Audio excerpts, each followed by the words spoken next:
cold outside this past week. Highs in the mid-20s, lows around 0, wind chills bringing it well below 0. Very cold. We've been using our fireplace more than ever, and I'm happy I built this wood cart because it makes moving wood from the outside into the house quite easy. Except when I built this thing, I made it with a fatal design flaw, and that is the casters. Casters are maybe 2.5-inch solid plastic wheels, and they work okay on concrete, but wood piles on grass, and those casters sink right in. And additionally, every time you take it on the driveway and you hit like a little pebble or anything, you know, because the wheel diameter is so small, it gets jammed up real easy, and I probably have about 150 pounds of wood on this on average, so it's really awkward and it's really annoying, and it doesn't move that well, to be quite honest. So I saw somebody throwing out an old bicycle, so I decided to salvage the tires and rims. I removed the bolt that was kind of going through the hub, and I had this piece of rod laying around. I already mounted up one tire, and yeah, so basically we're going to put a set of secondhand bicycle tires on this thing and see if it moves any better, which I have a good feeling it will. So let me show you what I got going on. Alright, so let me show you how I'm kind of constructing this thing. So the first thing I did when I got these tires off the bike is I removed the axle. You can see some of the ball bearings in there. Unfortunately, the bearing system on this bicycle tire is not going to be able to work with the new piece of rod I have. So bearings are kind of out, which that's kind of unfortunate, but it'll be okay anyway. So the inside diameter of this hub was a little bit shy of the 1/2 inch. I'm using 1/2 inch smooth rod, as you can see on the other tire. So what I did is I just bored out this hub to about a 1/2 inch. Did that on both tires.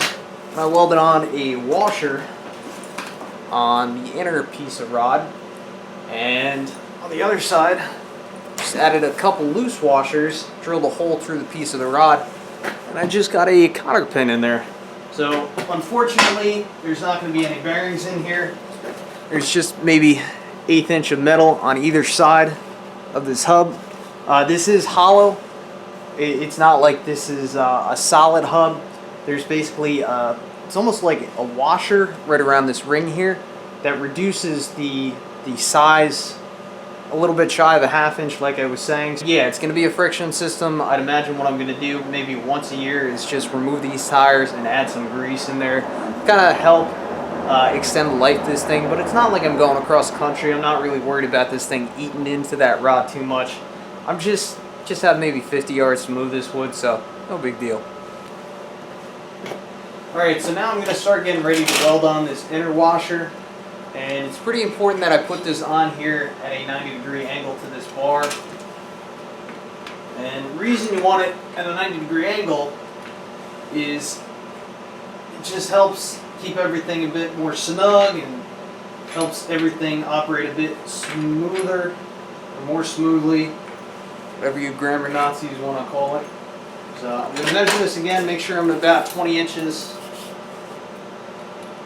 From tire to tire, we're at 20 inches. And to ensure that this washer doesn't move much when I'm tacking it on here, I'm just going to put a couple of these cheap spring clamps on here, and these are going to be plenty adequate for what I'm doing.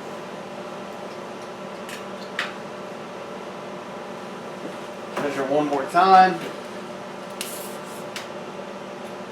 20 inches. I'm going to move the camera around so you can get a shot of this weld.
you go.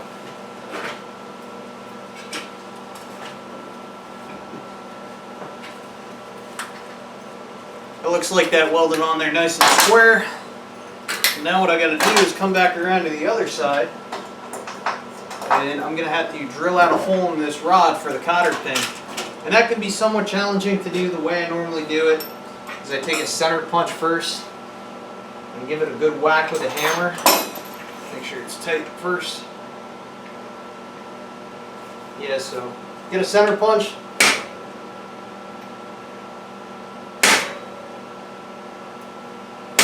Whack it in the same spot a couple times. And it's pretty simple. And you take a small drill bit, drill through it once, and then you take a larger drill bit to your final size, and then drop your cotter pin in. Not rocket science.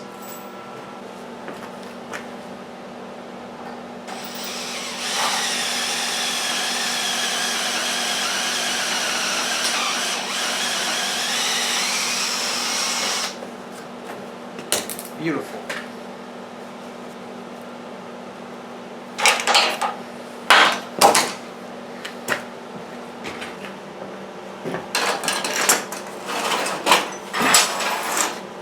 Alright, let's refit the tire on here and see how we do. Cotter pin come out on the other side.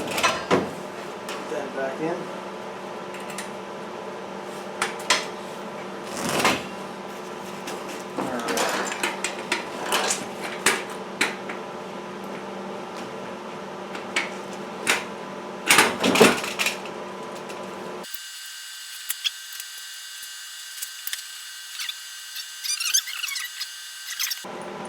And there's just a very, very small amount of play, but I think that's going to be perfectly acceptable for a wood card. So I'm going to take my pair of needle nose now and bend these cotter pins back so they permanently stay in place.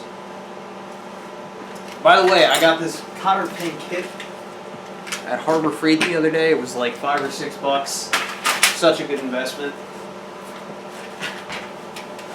Alright, bend the pin down on this side, and then we'll get the wood cart up here and get ready to weld this gear onto the cart.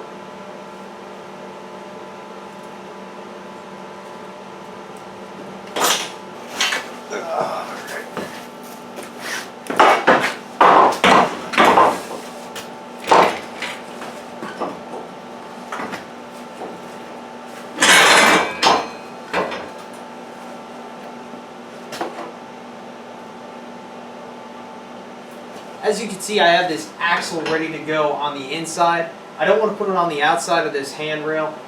The reason I'm putting it on the inside is because when I tilt this thing, I want this cart to be as balanced as possible when I have it tilted. I want it to be about neutral, so like I can pretty much support the cart with a finger without it tipping forward or backwards. And where the old casters were, that point was pretty much ideal. The new axle is going to have to be a little bit forward, so I feel like the wood is going to be a little bit in front or pushing or pulling away from me, and I think that's just going to have to be how it is. However, because I have bigger tires on here now, I think that's going to help balancing as well, so we'll see. I'm going to tack this up and we'll put a load on here and test her out.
So I have a little wood on the cart right now. Initially I was a little bit concerned that it was going to be out of balance, and it is just a touch, but the tires are so big, it just glides over everything so effortlessly that it really doesn't matter that it's off a little bit. Here, let me show you how it moves.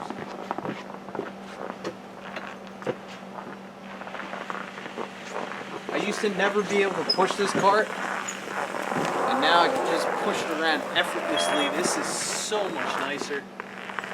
You have no idea how much I've been struggling with these casters. So, it's about balanced right about there. That's where I can pretty much hold on to it with one finger, which that's a little bit lower than I like, but I can bring it up a little bit, and it just, I like to push it a little bit better now as opposed to pulling it. But yeah, I'd say this project has absolutely been a success. So if you plan to build your own wood cart, make sure you put large enough tires on there as where it'll glide over the ground easily. Anyway, if you like this video, thanks for watching, and subscribe for more. It's cold. Like 5 degrees out. I can barely talk.